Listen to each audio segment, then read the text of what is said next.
Tsy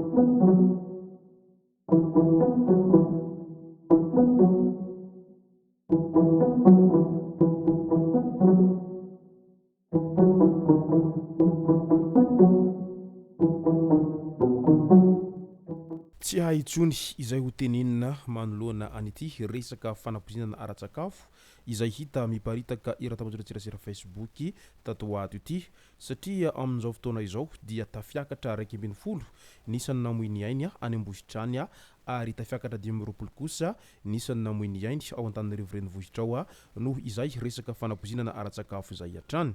Ka ny pitsopitsony mahakasika an'izay no fakafakaina amintsika ato anatin'ity vidéo ity ka manasantsika rehetra anaraka an'ity vidéo ity hatramin'ny farany. Aza dino ny milaiky ny vidéo antsika ary tsara voatrany miabone amin'ny chaîne antsika mba ahafahanareo manaraka tsy tapaka ny vidéo izay lefa nahito isan'andro. Tsy ampendrela moa isika fa avy hatrany tonga de vavany ndao ary.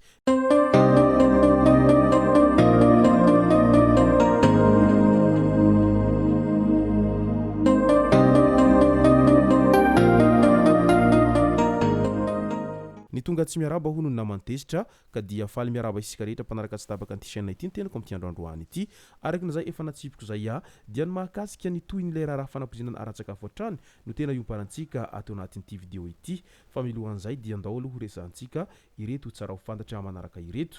Nodimandry ny médiateur de la République maître Lala tsirahonana nanomboka tamin'ny volana Mai 2024 izy no nisahana io andraikitra io tao anatin'ny fimpitoam-piasany nandritra ny 9 taona. Efa filoha misolo-toerana teo anivon'ny CSI na comité pour la sauvegarde de l'intégrité ihany koa ny tenany. Ka izao sinao sy mpahafatesana izao. Noho izany dia mirary finoana feno ho an'ny fianakaviana manamanjo ainganeo tsara levena ny Maty ary aza misosoka alahelo intsony. Nodimandry ihany koa ny andrarezina eo amin'ny fitendrena gitara Jhonny bass na Jhonny razafy mahery. Teo amin'ny fitendrena gitara beso no tena nahafantarana azy ary mpitendry tarika teo Rokotovao moa ny tenany amin'izao fahalasanany izao. Ka dia mirary finoana feno hatrany ho an'ny fianakaviany manamanjo amin'izao fahalasana ny havan'izy ireo zao ainganeo tsara levena ny Maty ary aza misosoka alahelo intsony. Andao amin'izay ho resantsika ny mahakasika an'ity resaka fanapozinana ara-tsakafo izay hita miparitaka iratamajoretsirasera Facebook amin'izao fotoana izao satria mantsy manahy ny olon-drehetra ary tsy hay intsony izay holazaina manoloana an'ity fahafatesana tsiroa vokatry ny fanapozinana ara-tsakafo ity. Raha nilaza mantsy ireo manam-pahefana sy ireo tompon'andraikitra ambony mahakasika ny fahasalamana tamin'ny herinandro lasa iny fa noho ny poizina izay natao no antony nahatonga an'ireo fatiolona marobe tao Antananarivo renivohitra tao ka isan'ny nahavoarorohy olona maro ary misy ara nefa nidoboka amponjavonjomaika amin'izao fotoana izao mandrapaha tena ahitana ny marina ny mahakasika an'ity resaka fanapozinana ara-tsakafo ity dia fantatra amin'izao ankehitriny izao. Taorian'izay dia nisy ihany koa ny fanapozinana ara-tsakafo tany Majanga, nisy ny tany Toamasina ary nisy ihany koa ny tany Ambositra izay nafatesana olona maro ihany koa. Efa tafiakatra 2020 ny fitambaran'ireo namoiny ihany izay maty tao Antananarivo renivohitra tao satria nisy maty misy roa indray tao amin'ny Agera raha nitatitra nataon'ireo avy any an-toerana ny talata 14 Jona tamin'ny 12 ora sy sasany atoandro iny.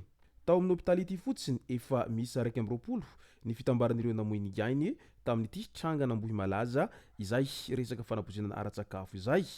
Misy 20 ireo mbola manaraka fitsaboana amin'izao fotoana izao. Miampy an'ireo namoiny ihany tamin'ny hôpitaly hafa izany dia tafiakatra 20 nisan'ny namoiny ihany tamin'ity resaka fanapozinana ara-tsakafo ity.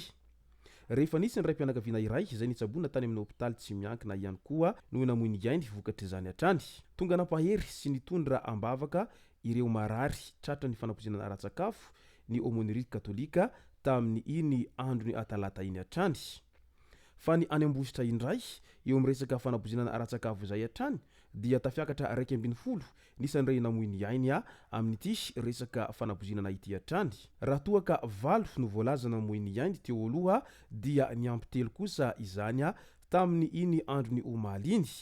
Misy 13 kosa ny mbola ao anatin'ny fitsaboana amin'izao fotoana izao ary mbola azo lazaina fa tena marefo ireo marary any amin'ny hôpitaly ihany vokatry n'izay fanapozinana ara-tsakafo izay hatrany. Ka eo indrindra no miteraka resabe ary eo indrindra no mahatonga ny be sy ny maro metra-panontaniana amin'ilay hoe tena fampisaviana ve ny zava-misy sa resaka fanapoizina na ara-tsakafo izay tsy misy idirany resaka fampisaviana satria efa hita manerana ny nosy mo izy tia ary tsy ao an-taninarivo renivohitra irery ihany no ahitana an'izany resaka fanapoizina na ara-tsakafo izany. Fetim-pirenena sy fanapoizina na ara-tsakafo na fatolona ampolo ny tao ambositra tao dia maro ireo zay miantso ary mangataka ny anajanonana ny afomanga sy ny spektakla. Araky ny voalazany mampera fitiavana nona tao ampejiny dia ankatoko ny fetim-pirenena isika izao. Rariny dia rariny izany.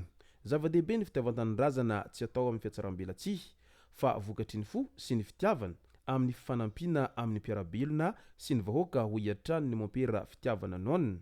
Aza afenimpenina ny marina ho izy manoloana ny trangana fanapoizina ara-tsakafo na hafatesana olona misy 20 araky ny nambarany hatrany. Vonjy tavanandro fotsiny ny zava-misy tokony tena iara-iosina amin'ny vahoaka ny mpitondra. Tsy vitany mifampideradera fotsiny izy ity. Inona no tena zava-misy marina? Io ny fanontaniana izay napetrany. Tena ho maty ny vahoaka, ny fantrana mangeja etsy an-daniny. Mandainga raha izao no miteny hoe tsy mahantra ny vahoaka, tsy tandolona intsony izay lalan-kizorana. Tapidalakalehy ny olona ho iatrany nambarany ity mampira ity. Ajanony ny afomanga sy ny spektakla, ataovy toy ny hoe ao an-tranonao no misy ny fahoriana sanatria. Ianao ve dia handehanao spektakla ho izy, nefa ny olona maty eto sy roa hita fa tena maro dia maro. Amin'ny maha malagasy dia tsy tokony hisy fety intsony manoloana an'ity resaka fatiolona maro be ity, fa tokony samby hiara-iory avokoa isika rehetra manoloana an'ireo izay namoy ainy vokatry n'izay fanapoizina na ara-tsakafo zay. Io no hafatra izay nalefany ity mompira ity tamin'ny voaka malagasy rehetra tao anatin'ny pejiny tao. Eny amin'izao fotoana izao mantsy dia efa tsy hay intsony izay holazaina ary hita fa tena mahavaky fo ny zava-misy izay hita manerana ny nosy mo izany resaka fanapoizina na ara-tsakafo izany amin'izao fotoana izao, fa tsy ny ao an-taninarivo renivohitra irery ihany no tena lasibatra amin'izay resaka fanapoizina na ara-tsakafo izay.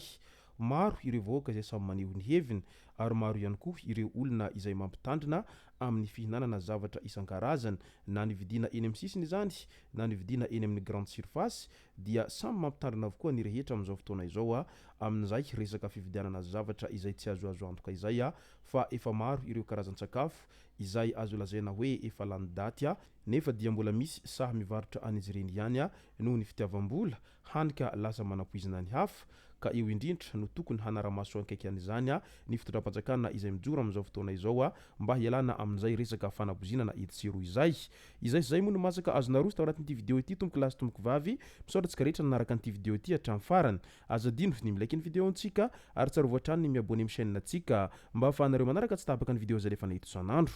Tomboky lasy tomboky vavy mankasitraka dia mirary soa.